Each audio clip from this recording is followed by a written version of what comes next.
en Irán, entre otras, porque en los Estados Unidos el presidente Donald Trump hizo varios anuncios sobre la situación en Irán, incluso amenazando a los países que tuvieran relaciones comerciales con ese país de que les pondría un arancel de 25%. Ayer en Polymarket se estaba apostando, increíblemente hemos llegado a esa banalidad de las encuestas, nosotros que de las encuestas de las apuestas, nosotros que aquí hemos hablado mucho de Polymarket, se estaba apostando si iba a entrar o no Estados Unidos a Irán. Se está apostando de todo. Se está apostando de todo, pero incluso con un drama enorme que se está viviendo en ese país, Gonzalo.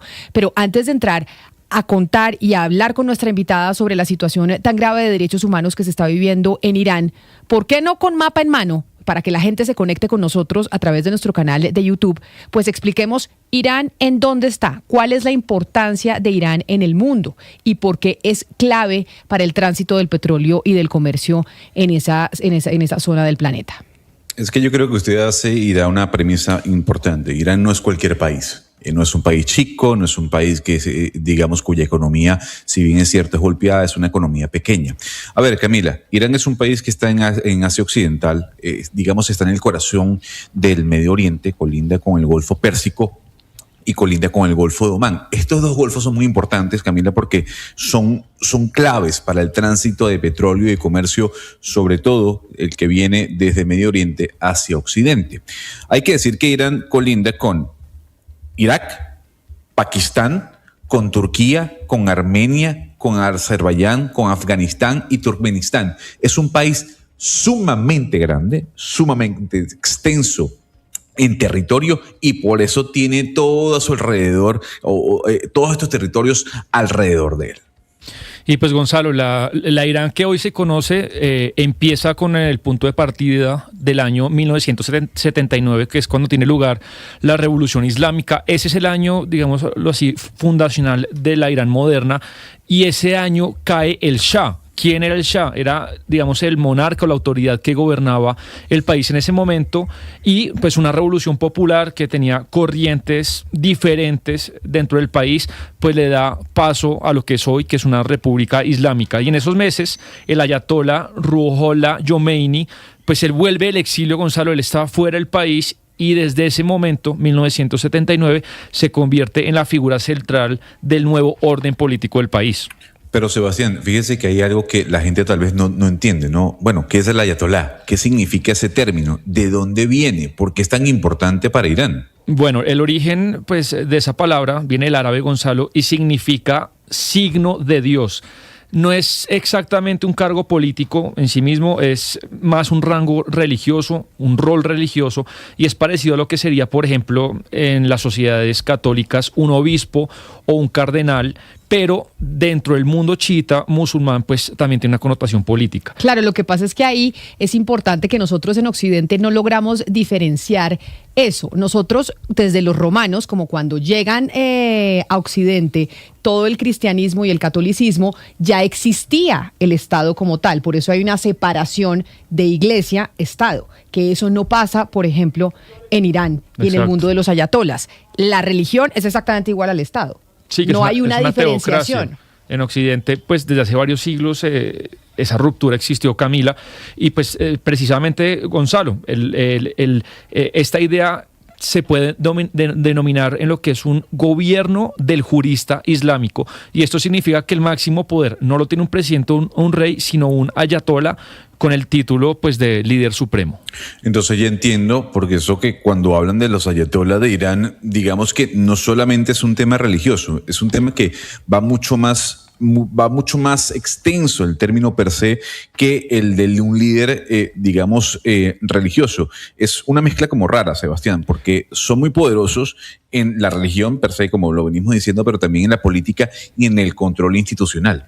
Y en estos últimos, pues casi 45 años, la historia de Irán, Gonzalo, todo el tiempo se vira o se recalibra entre reflejos de apertura, de cambios, pero otras veces de mayor cierre, de más represión, de vigilancia, y digamos que entre esa tensión entre una sociedad joven, urbana, libre, más conectada, también, ¿por qué no?, con Occidente, y por el otro lado un Estado más represivo, más celoso, pues entre eso pues se viven protestas, reformas, y es un poco lo que estamos viviendo desde diciembre del año pasado, que ya llevamos 17 días de protestas.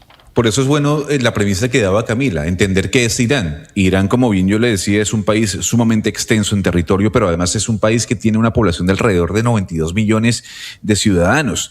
En lo religioso, como usted bien decía, es una nación que se identifica como musulmana, predominantemente chiita, con una minoría suní. Y económicamente hablando, yo le decía al principio, Sebastián, tienen un peso importante. El 10% de las reservas de petróleo del mundo están en Irán. El 15% de las reservas de gas del planeta están en Irán. Es un gran exportador de petróleo, sobre todo hoy teniendo lazos y nexos con Venezuela y con China. Es una de las principales fuentes de energía del Medio Oriente, de Asia Occidental, y que ha trabajado de la mano sobre todo con regímenes autócratas que se alejan de los Estados Unidos. Sí, ¿y qué está pasando ahora? Si bien hay todo un contexto que hemos explicado, digamos que, Gonzalo, la chispa que prendió este incendio social pues tiene que ver con la economía. El rial, que es la moneda de Irán que usted acaba de decir, se ha depreciado mucho en el último tiempo. Ya la inflación corre a más del 40% y un poco el costo de la energía, de la gasolina, fue la chispa que encendió pues las protestas de diciembre, en el que ya por lo menos creo que los medios más importantes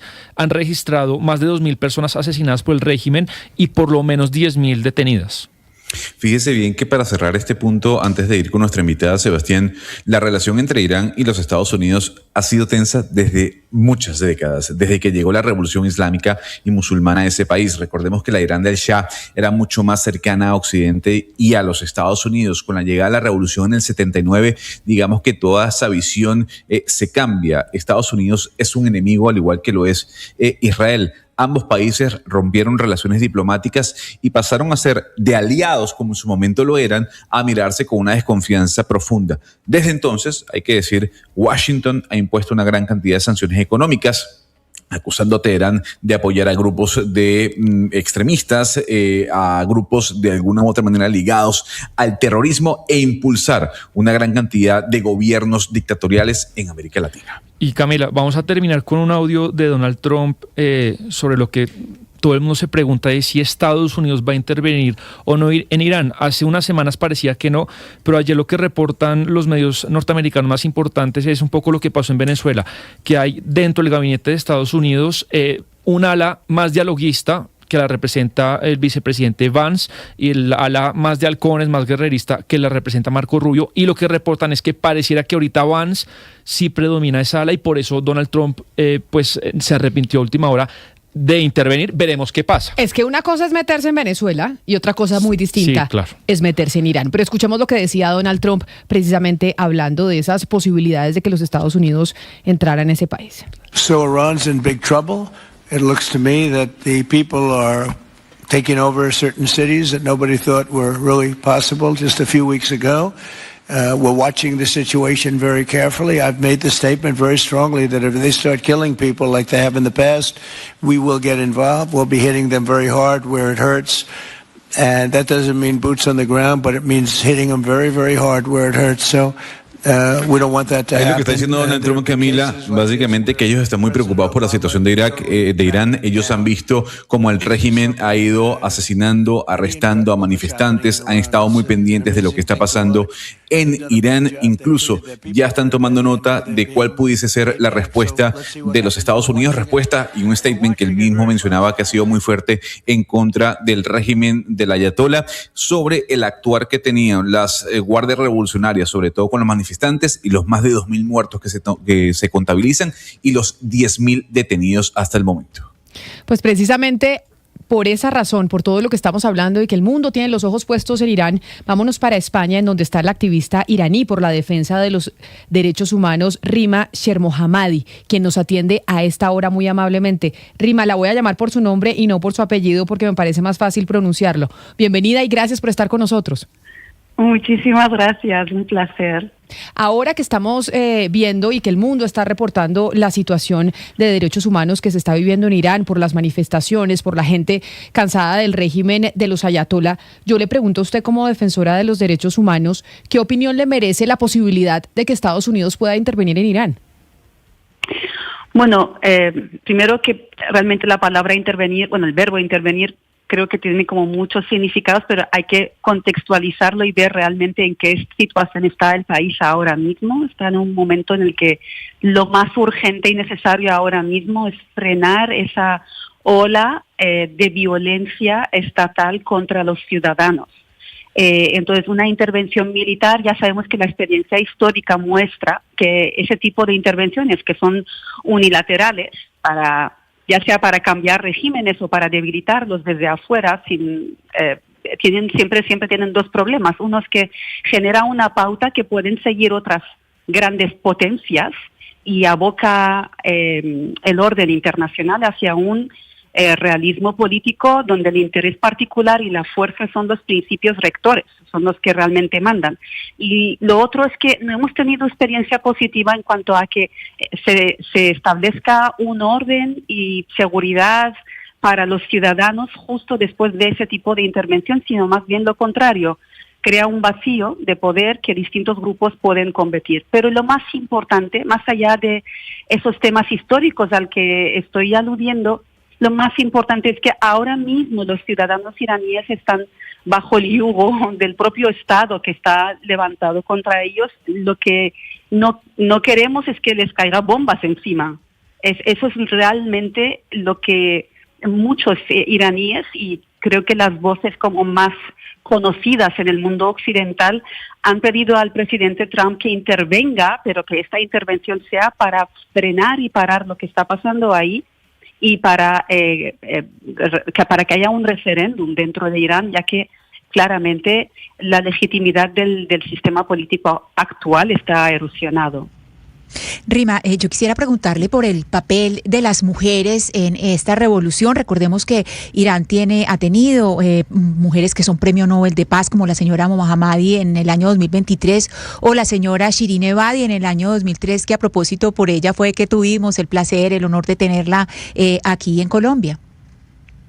Realmente la grandísima lección social que aprendió la sociedad iraní a través de el activismo y el trabajo de mujeres valientes, algunas conocidas como las que acabas de citar y miles y millones de desconocidas que a diario han hecho un trabajo increíble. Está el ejemplo de las mujeres de la calle Revolución en Irán, que empezó por la figura de Vida Movahed, que quiero citarla porque esta chica sacó el velo y se puso ahí en un lugar, en un sitio céntrico, curiosamente se llama la calle Revolución, y hizo un gesto simbólico de protesta contra la obligación de que la mujer salga de una manera determinada en la calle y la presencia política, por lo tanto, de la mujer en la vía pública. A esto hay que también añadir las protestas de Mujer, Vida, Libertad, donde miles de mujeres iraníes salieron, apoyados por los hombres iraníes, a protestar por la muerte de Mahsa Amini, una joven de 22 años que fue severamente golpeada por los agentes del gobierno iraní y murió después de 2 días de estar en coma. Enseguida se convirtió en un acto político de exigencia de cambio político, porque ya no ve la sociedad iraní el actual sistema que pueda ir con las exigencias y demandas de ellos. Quería citar estos ejemplos para decir esa lección social que ha aprendido la sociedad, es que las mujeres se mantuvieron firmes después de que fueron reprimidas las protestas del 2022 y siguieron saliendo a la calle, mujeres desconocidas, mujeres que básicamente salían a la calle arriesgándose, ser multadas, detenidas, y ha llegado a tal punto que las autoridades iraníes se han dado cuenta que no podían detener a miles y miles de mujeres. Y es por eso que ahora vemos vídeos de mujeres que salen sin velo, no es porque el gobierno haya puesto esa libertad para las mujeres. Esa lección ha servido mucho para que ahora salieran una vez más a las calles. Rima, la autocracia que vive Irán tiene más de 40 años en el poder y usualmente uno dice una dictadura no sale negociando y no sale en paz. ¿Qué tiene que pasar para que no haya más asesinatos, para que no haya más juicios express, para que no haya más detenidos?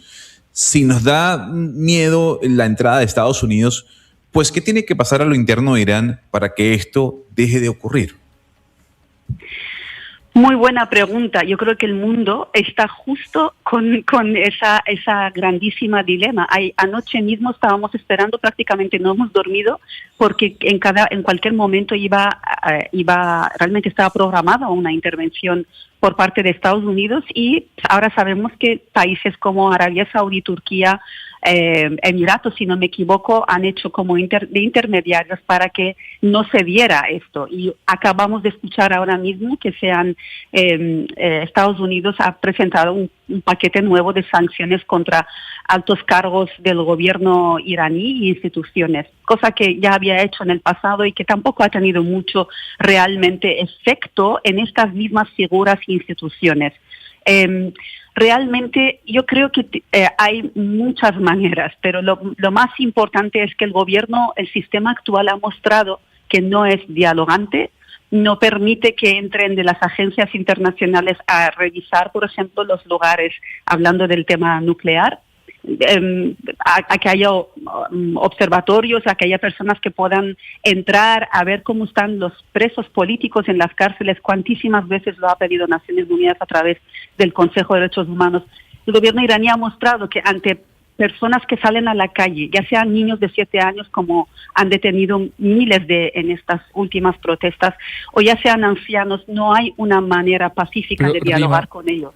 Vemos los videos que nos llegan de ríos de personas protestando, pero si nos puede explicar quién está detrás de las protestas en la sociedad civil, qué autoridades, qué organizaciones, o es algo muy espontáneo que la gente sale y ya, ¿cómo funciona eso?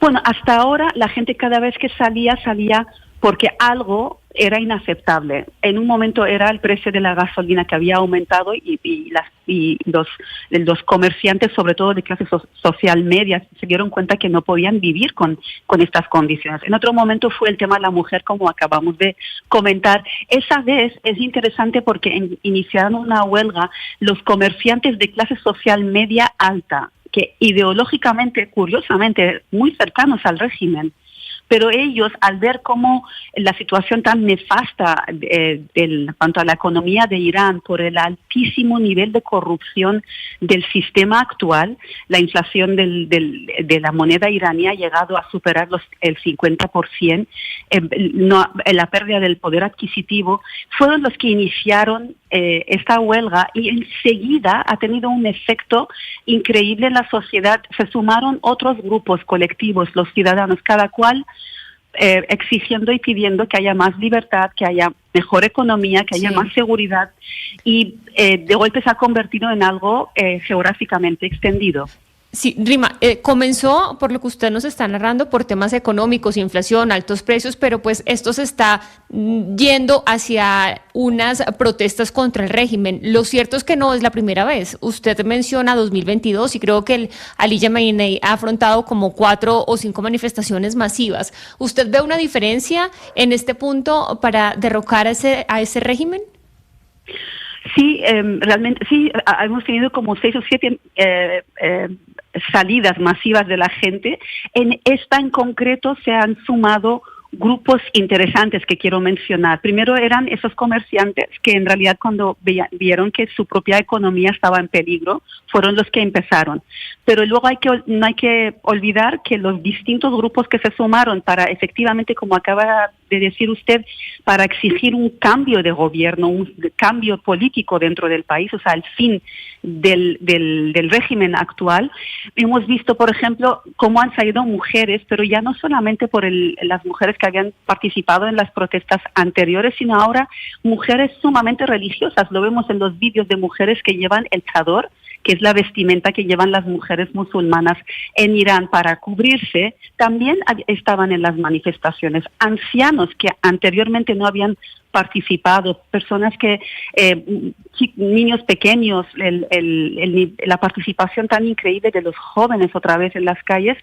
Lo estamos viendo también también vemos el nivel tan absolutamente terrible de violencia y de masacre que ha vivido el país. Están llegando relatos que muestran que realmente el nivel había sido de participación ciudadana tan alta que el aparato gubernamental, el nivel de represión ha sido increíblemente alto, tanto que habían pedido que los grupos proxies que están en la región también entraran en Irán para reprimir a los ciudadanos. Tengo una última pregunta para usted, Rima Shermohammadi, agradeciéndole su tiempo y explicándonos un poco lo que está pasando en Irán para entenderlo mucho mejor, porque a veces aquí tan lejos no alcanzamos a comprenderlo. En este mundo tan polarizado en el que estamos, en comparaciones políticas constantes, en estos momentos hay quienes están saliendo, sobre todo desde Israel, quienes han defendido a Israel en este conflicto en la Franja de Gaza, a decir que mientras Occidente y todos los medios occidentales estuvieron muy pendientes durante meses de lo que pasaba en la Franja de Gaza, Naciones Unidas y los medios no están diciendo absolutamente nada sobre Irán. Y yo le quiero preguntar a usted si considera que eso es así, si considera que el mundo se ha tapado un poco los ojos y no han expuesto la situación en Irán y no han mostrado lo grave que es.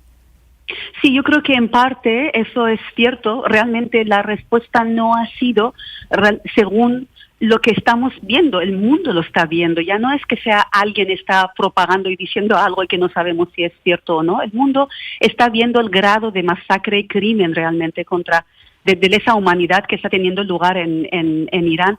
Y creo que en parte también es debido a que el gobierno iraní, al apagar literalmente Internet en el país, al aislar completamente el país a los 90 millones de habitantes del país, del resto del mundo, está ahora mismo haciendo algo sumamente peligroso, que es el relato. Está de manera muy perversa, diría yo, está cambiando el relato diciendo, como ha dicho el presidente de Irán, que el grupo que había salido a la calle es un grupo terrorista y que además ellos habían estado matando a los agentes, ¿no? Entonces, muchos países, por desgracia, de alguna manera participan de ese discurso y aprovechando las declaraciones del presidente Trump, entonces ya como que el tema se convierte más polarizante, como antes me preguntaban uno de sus compañeros. Y ese es el peligro, y eso es lo que realmente los iraníes estamos sufriendo, porque mientras nos llaman y nos relatan por teléfono en llamadas de 1 minuto o 2, las atrocidades que se está viendo, quemando a personas vivas en los mercados, deteniendo a los niños, disparando contra médicos que habían atendido a heridos, disparando a los heridos que estaban ingresados en los hospitales. Las cifras de muertes que está habiendo es de 20 a 25 mil de personas en 3 días. Entonces, cuando vemos todo eso y vemos que el mundo está hablando que si Trump interviene, que si no, que ahora voy, ahora no voy, todo eso se convierte en algo que realmente es sorprendente. Es sorprendente realmente. ¿Por qué hay que comparar? ¿Por qué la humanidad no aprende de una vez por todas que no hay que comparar los sufrimientos y no hay que utilizar nuestras ideologías para pensar si me conviene hablar de ese tema o no me conviene hablar del otro? El sufrimiento es sufrimiento. Da igual si es en África, en Irán, en Estados Unidos, en América Latina, donde sea. Y me sorprende, realmente me sorprende, y lo digo realmente con total transparencia a los medios. Les digo, pero ¿dónde han estado ustedes? Y llevamos como 3 semanas de protestas y han masacrado a la gente, han dejado cadáveres en las calles para que sean un ejemplo para los demás. Han decidido algunos agentes matar a los niños para que los padres, por miedo para vivir el duelo, no atreverse a moverse. Hay personas que están realmente en un estado de shock porque no se atreven siquiera a decir, si yo digo que han matado a mi hijo, me van a detener a mí. Y han decidido enterrar a sus hijos en el jardín de su casa. Eso está pasando en Irán ahora mientras nosotros estamos aquí hablando. Pues Rima, Me sorprende. Sí, y es muy doloroso y sobre todo le muestra a uno mucho lo que está pasando en Irán poder hablar con usted. Y por eso le agradezco enormemente que haya sacado su tiempo para conectarse con nosotros de Blue Radio aquí en Colombia. Un saludo muy especial. Muchísimas gracias a ustedes por el espacio. Es Rima Shermohammadi, activista iraní por la defensa de los derechos humanos, que nos atiende a esta hora precisamente para contarnos la situación tenebrosa que se está viviendo de derechos humanos en Irán. Nos vamos con las noticias del mediodía para que ustedes se actualicen de lo que pasa en sus regiones, en Colombia y en el mundo.